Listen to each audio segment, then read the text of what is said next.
नमस्कार, राधे राधे, जय श्री कृष्णा। आप सभी का दुरीना ऑनलाइन एप्लीकेशन पर हार्दिक स्वागत। हम पढ़ रहे हैं साइकोलॉजी और साइकोलॉजी में हमारा बिंदु चल रहा है आरटी यानी राजस्थान की नियमावली 2011 चल रही है। हमारे पास आरटी 2011 की बात कर रहे हैं और कल के बिंदु में हमने आरटी की 15 धाराओं के बारे में पढ़ लिया था। भाई कितनी धाराओं के बारे में पढ़ लिया था? 15। और आज हम पढ़ने जा रहे हैं कौन सा भाग? छठा भाग पढ़ने जा रहे हैं और छठा भाग जो है अध्याय संख्या 6। हाँ जी, सबको राधे राधे, जय श्री कृष्णा। तो अध्याय 6 कौन सा पढ़ने जा रहे हैं? अध्याय 6। तो मैंने आपको सूत्र करवाया था कि ये दूसरी आरटीओ से किस प्रकार भिन्न है। तो 268 कराया था कि आरटी 2009 में जो 2 नंबर भाग है वो नहीं है। एक तो 2011 वाला, एक छठा भाग नहीं है और एक 8वां भाग नहीं है। तो ये छठा भाग आरटी 2009 में नहीं था परंतु इसमें नया है। तो नया तो नहीं है परंतु वही चीजें हैं कि वहां से यहां उठाकर नया बना दिया गया है। पर अब बात करें धारा 16 की। भाई किसकी बात करेंगे? धारा 16 की। तो इसमें क्या कहा गया है गुरुजी? तो इसमें भाई जितने भी शैक्षणिक अधिकारी हैं, शैक्षणिक अधिकारी, शैक्षणिक अधिकारी यानी शिक्षक के लिए क्या अनिवार्यता है कि क्या वो करे। ठीक है, शैक्षणिक अधिकारी की न्यूनतम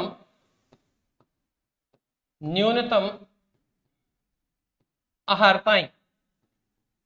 कैसे गुरुजी? थोड़ा सा समझा दो जी। ये लो भाई, समझा देते हैं। अहर्ताएं क्या कहा गया है कि एक शिक्षक बनने के लिए आपके पास क्या होना चाहिए? जैसे आपको प्राइमरी लेवल का बनना है तो आपके पास बीएसटीसी होनी चाहिए, है ना।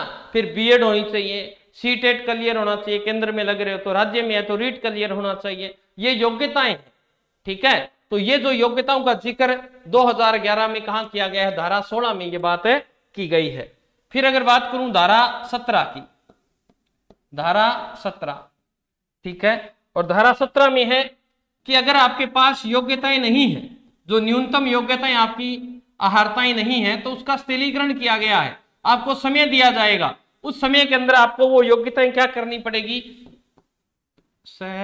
शिथिलीकरण, आपको वो अर्जित करनी पड़ेंगी। कैसे गुरुजी? ये बात थोड़ी सी समझ में नहीं आई।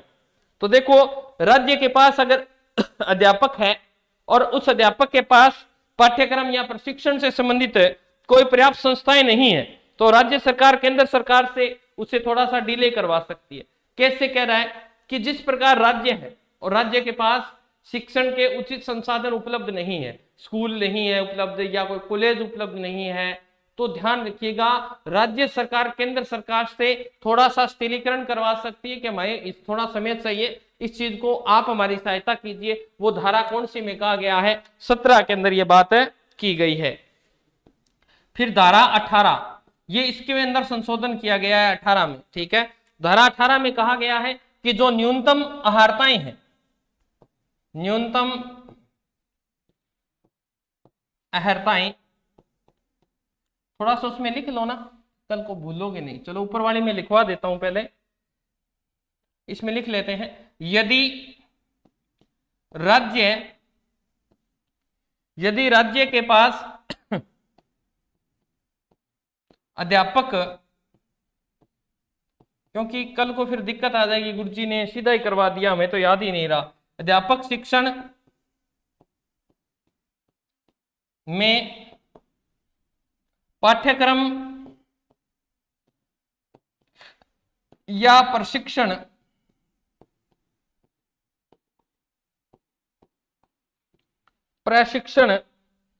प्रदान करने की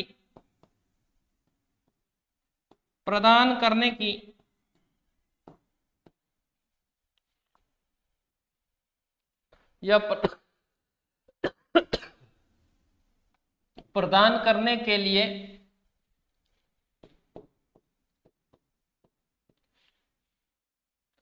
पर्याप्त संस्थाएं नहीं है, पर्याप्त संस्थाएं नहीं है,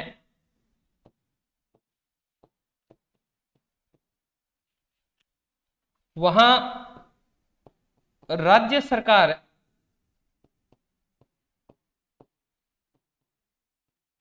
केंद्र सरकार,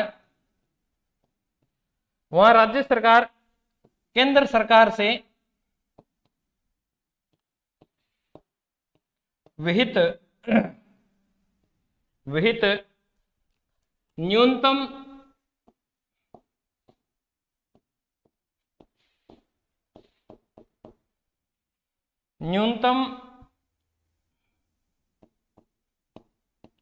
अहर्ताओं यानी जो कंडीशंस हैं को स्थिल, 1 मिनट रोकने की बात कर रहे हैं, स्थिल करने यानी डिले के लिए अनुरोध करेगी, अनुरोध करेगी।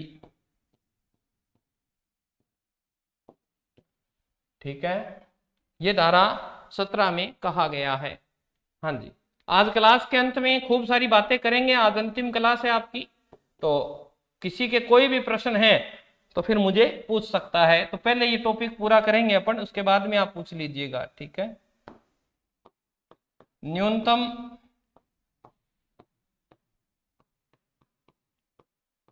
अहर्ताएं, न्यूनतम अहर्ताओं को अर्जित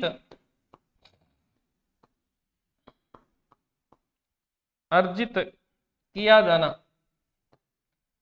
मान लीजिए आपके जैसे विद्यार्थी मित्र रखे, अपन एक एग्जांपल लेते हैं, विद्यार्थी मित्र बीए पर रख लिए, बाद में उन्हें पक्का कर दिया, अब उसके उस पद के लिए क्या जरूरी है, बीएड जरूरी है।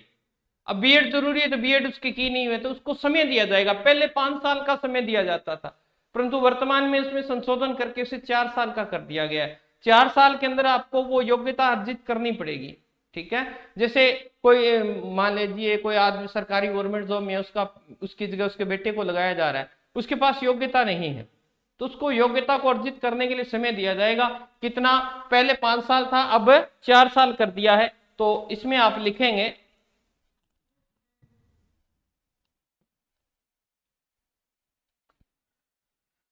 तो इसमें लिख सकते हैं 5 वर्ष की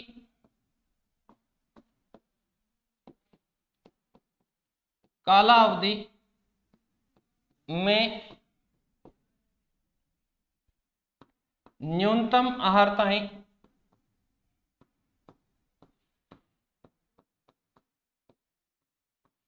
अहर्ताएं अर्जित कर ले। ठीक है, पहले तो 5 साल का था, परंतु वर्तमान में ध्यान रखिएगा, वर्तमान में यह समय सीमा 4 वर्ष कर दी गई है। ओके, तो ये थोड़ा सा आप ध्यान रखेंगे, धारा 18 के अंदर ये बात की गई है। फिर बात करेंगे धारा 19 की। धारा 19 में क्या कहा गया है, तो इसमें अध्यापकों को अध्यापक के वेतन भत्ते, अध्यापक के वेतन भत्ते, सेवा के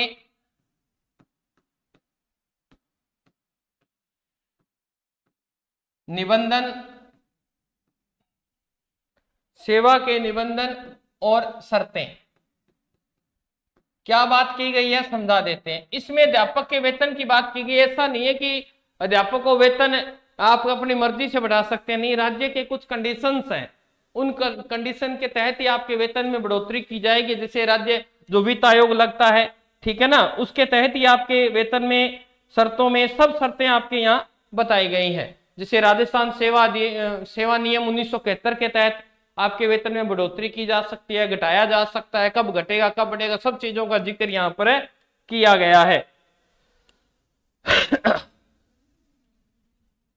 धारा 20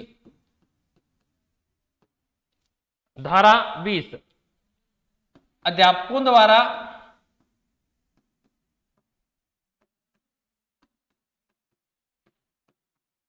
अध्यापकों द्वारा अनुपालन किए जाने वाले कर्तव्य, यानी अध्यापकों को क्या क्या काम करना है, उनके क्या क्या कर्तव्य हैं, विद्यालय में सिलेबस पूर्ण करवाना है, सबको अलग अलग नहीं करवाना है, ठीक है, सब चीजों का जिक्र यहाँ पर किया गया है। समय पर समुचित शिक्षा की व्यवस्था करनी है, समावेशी शिक्षा इसके अंदर इंक्लूड होनी चाहिए, सभी बालकों को आप समान रूप से पढ़ाएंगे, समय पर स्कूल जाएंगे, समय पर पाठ्यक्रम पूरा करेंगे, मूल्यांकन समय समय पर करते रहेंगे, इन सब चीजों का जिक्र धारा 20 में किया गया, ठीक है। और फिर आती है आपकी धारा 21। धारा 21 तो ये तो वही है जो मैंने आपको धारा 25 में करवाया था, सेम का सेम वही है। प्रत्येक विद्यालय में शिष्य अध्यापक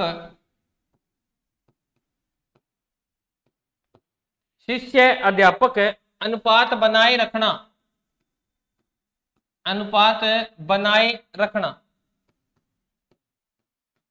ये मैंने आपको पीछे धारा 25 में RT 2000 करवाया था, कितने बच्चों पर कितने अध्यापक होंगे, ये सब चीजें मैंने आपको करवा दी है।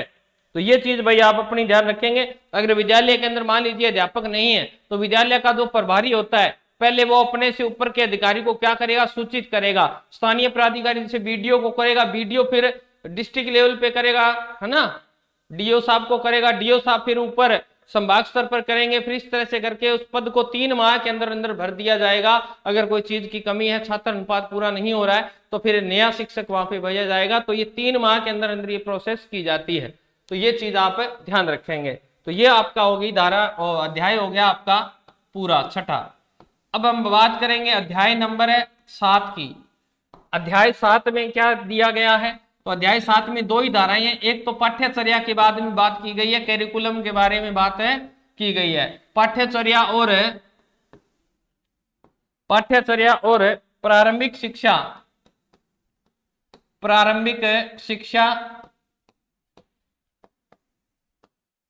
का पूरा होना, यानी इसमें 2 ही धाराएं हैं, एक तो 22 और 23 नंबर। तो देखो भाई ये सब चीजें आपको मैंने पूर्व की क्लास में, अगर RT 2009 याद है तो वो की वो चीजें हैं ये, ठीक है। तो इसमें आपको लिखना है शैक्षणिक अधिकारी, यानी शिक्षा से जुड़े जो स्थानीय प्राधिकारी हैं उनकी बात कर रहा है। शैक्षणिक प्राधिकारी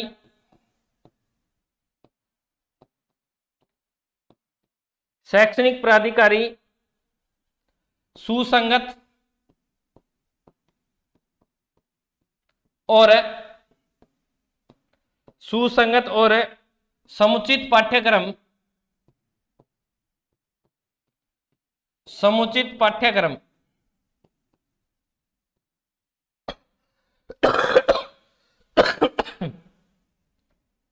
वह अन्य शिक्षण सामग्री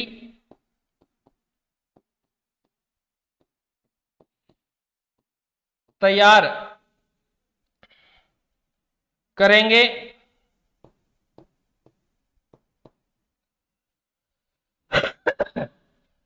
तथा निरंतर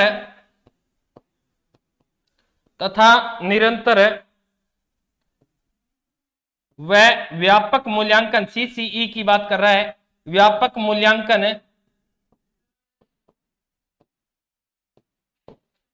मूल्यांकन को अभ्यास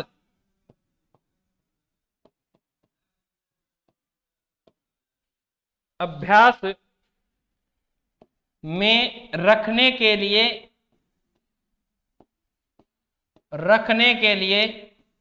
मार्गदर्शन गाइड करते रहेंगे बालकों को समय समय पर, ठीक है। मार्गदर्शक सिद्धांत तैयार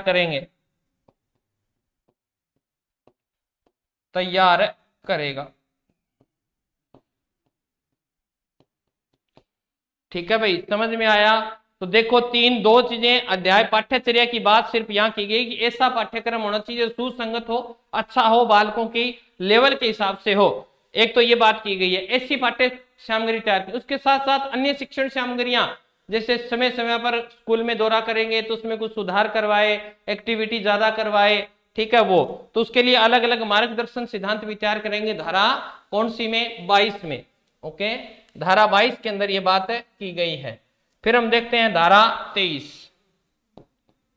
धारा 23, ठीक है, जैसे ही प्राथमिक शिक्षा पूर्ण होगी आपको प्रमाण पत्र प्रदान करना इसमें दिया गया है। प्रमाण पत्र प्रदान करना यानी आपको रिजल्ट शीट दी जाती है, वो प्रमाण पत्र दिया जाता है, ठीक है। तो इसमें आपने लिखना है प्रारंभिक शिक्षा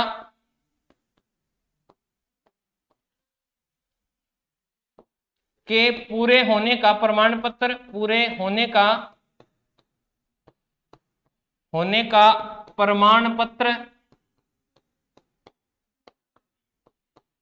1 मास के भीतर,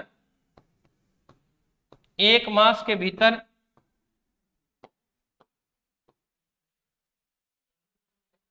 एक मास के भीतर प्रधानाध्यापक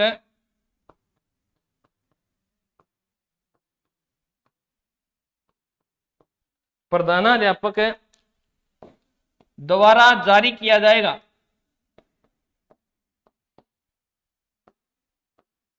ठीक है, प्रिंसिपल में जैसे आपकी परीक्षा होगी 1 माह के अंदर आपको रिजल्ट दे देगा और आपको एक प्रमाण पत्र दे दिया जाएगा। ठीक है जी। नेक्स्ट अध्याय हम देखते हैं, अध्याय 8। तो ये मैंने आपको कहा था 268 याद रखनी है, 268 में 8वां आ गया। तो इसमें है शिकायतों का निवारण। अध्याय का नाम है शिकायत निवारण। अध्यापकों की शिकायत का भी निवारण किया जाएगा, बच्चों की शिकायत का और उनके अभिभावकों की शिकायत का भी निवारण किया जाएगा। इसमें 2 ही धाराएं हैं, ठीक है। तो देखते हैं धारा पहले 24 ही देख लेते हैं। धारा 24, धारा 24 में क्या कहा गया है? तो यहां अध्यापकों को पहले रखा गया है। अध्यापकों के लिए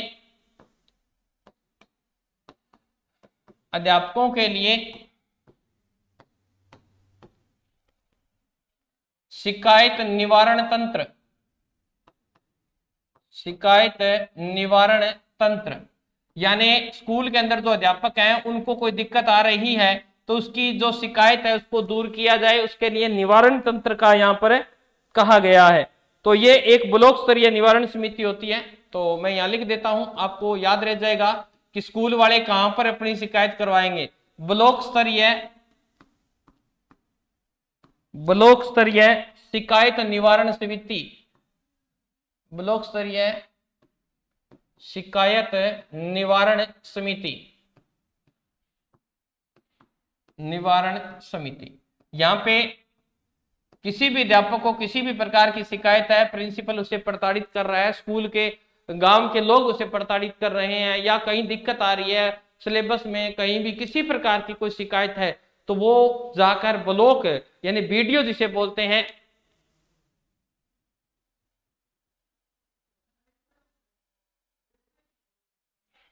पता नहीं तो उन लोग क्या क्या पूछते रहते हो। एक दिन आते हो और फिर सारा एक ही दिन में कवर करना चाहते हो। कल कहां गए थे तुम? तो इसके जो सदस्य हैं वो कौन कौन होंगे? एक तो होगा ब्लॉक विकास अधिकारी, इसका वीडियो जो होता है विकास अधिकारी, इसका क्या होगा? अध्यक्ष होगा। अधिकारी क्या होगा? अध्यक्ष होगा इसका। ये बात आपको ध्यान रखनी है। ब्लॉक डेवलपमेंट ऑफिसर जो होगा वो क्या होगा? अध्यक्ष होगा। ठीक है, तो ये बात आप ध्यान रखेंगे आपकी। फिर उसके बाद में ब्लॉक के बाद में मेन करवा रहा हूं, वैसे इसके उपाध्यक्ष और बहुत सारे होते हैं, आपको वो नहीं पढ़ना है।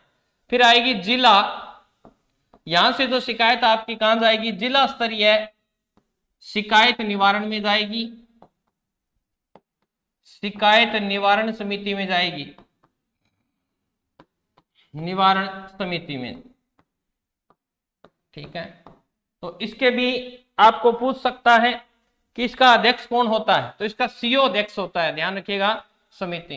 तो इसका जो अध्यक्ष है अध्यक्ष कौन होगा, थोड़ा सा आप यहाँ पे ध्यान रखेंगे तो इसमें आप लिखेंगे मुख्य चीफ, मुख्य कार्यकारी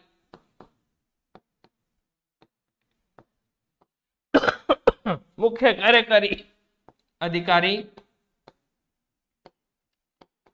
जिला परिषद, जिला परिषद। तो इसका अध्यक्ष आपको पूछ सकता है, ज्यादा अगर पूछना चाहे ज्यादा उसके हो तो, ठीक है। तो ये बात आप ध्यान रखेंगे। तो इन दोनों समितियों की बैठक, दोनों समितियों की बैठक,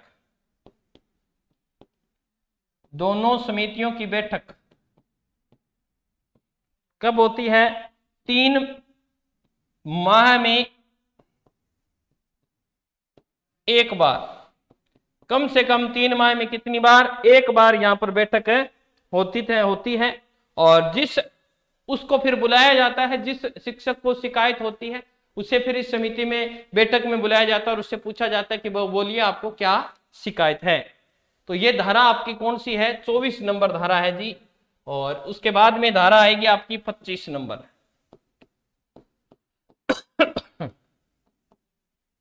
ठीक है, तो यहाँ पे तो पता ही है, बालकों को कोई शिकायत है, बालकों को कोई मार रहा है, कोई डरा रहा है वो, और उनके जो माता पिता है या अभिभावक, लिख देता हूं मैं यहाँ पे सीधा, अभिभावक, बालक या अभिभावक की शिकायत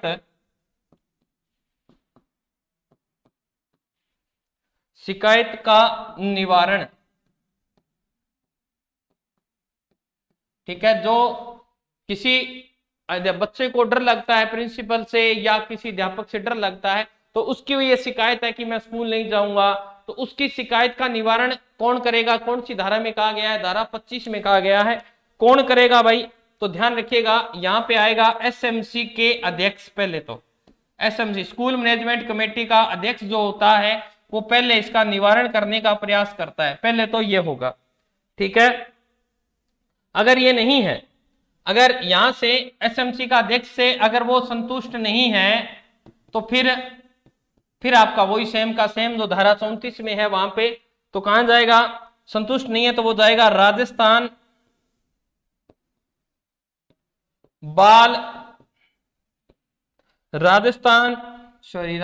राज्य बाल संरक्षण आयोग, बाल अधिकार संरक्षण आयोग,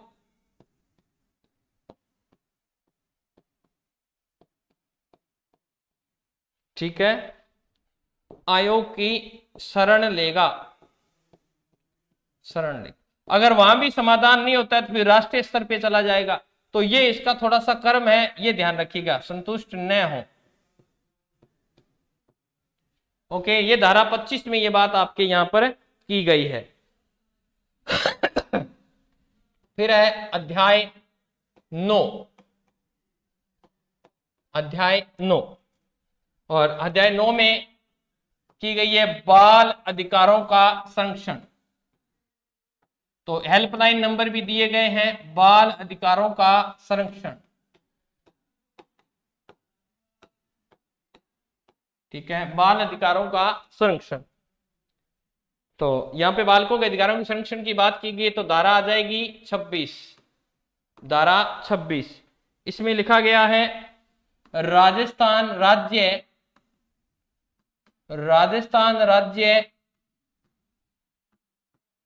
बाल अधिकार संरक्षण आयोग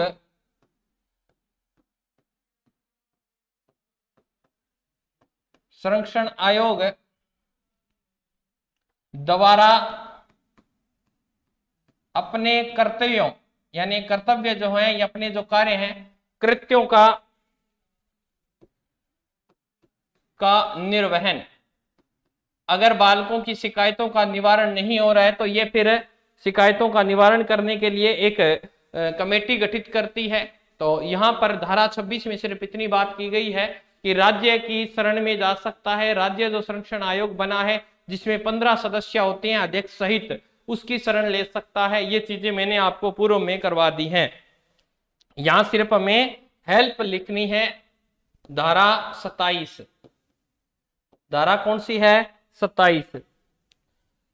अब सेम का सेम यही है, इसकी कोई परिवाद हो जाए तो आपको कहां जाना है, कहां आप कंप्लेन कर सकते हैं बालक, तो वो बताया गया हेल्पलाइन नंबर 1098 की बात यहां पर की गई है। बाल अधिकार संरक्षण आयोग, संरक्षण आयोग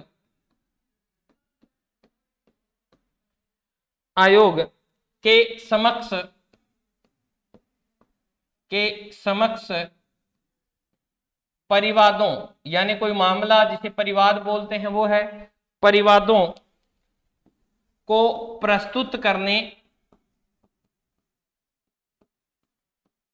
करने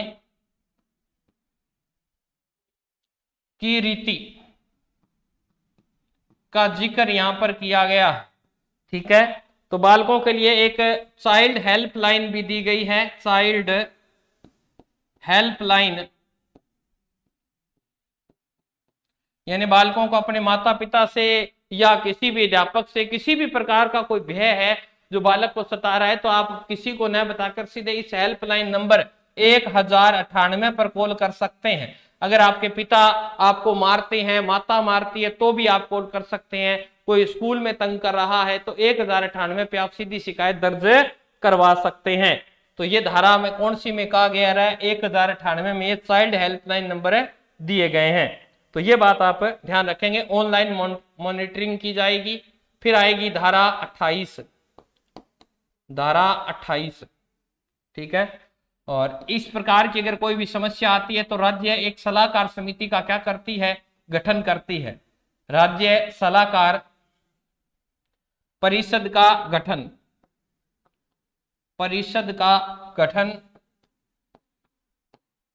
और उसके कृत्य यानी उसके कार्य और उसके कृत्य का मतलब कार्य होता है बेटा, अगर लिखना चाहो तो लिख सकते हो कार्य। ठीक है, तो इसमें सदस्य कितने होते हैं, तो ध्यान रखो, एक अध्यक्ष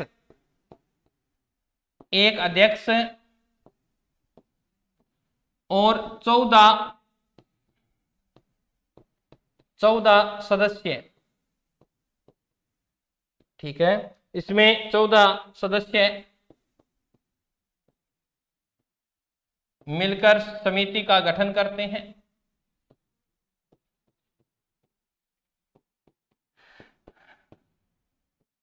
ओके, तो इसमें एक अध्यक्ष होता है और 14 सदस्य। यहां से आपको यह प्रश्न पूछा जा सकता है। ठीक है, और लास्ट अपना इसी के अंदर कर लेते हैं, फिर क्यों पेज लगाएं दूसरा। और अध्याय आ जाएगा आपका, अंतिम है अध्याय 10। अध्याय 10 परकिरण नाम से है, ये किस नाम से है, परकिरण नाम से है। और इसमें अंतिम धारा है 29, धारा 29। इसमें शंकाओं का निवारण किया गया है, शंकाओं का निवारण, शंकाओं का क्या किया गया है, निराकरण किया गया है। निवारण कह दो, निराकरण जो नाम है वो ही लिख देते हैं अपन, ये नाम है उसका 10वें पाठ का। ठीक है, पर तो शंकाओं का निवारण किस प्रकार होगा, तो ध्यान रखो, किसी प्रकार की शंका है तो इसको शिक्षा विभाग कौन करेगा, शिक्षा विभाग उस शंका का क्या करेगा, निवारण करेगा। तो शिक्षा विभाग को मामला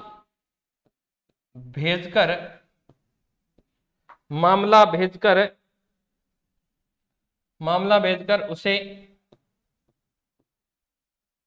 उसका निराकरण किया जाएगा।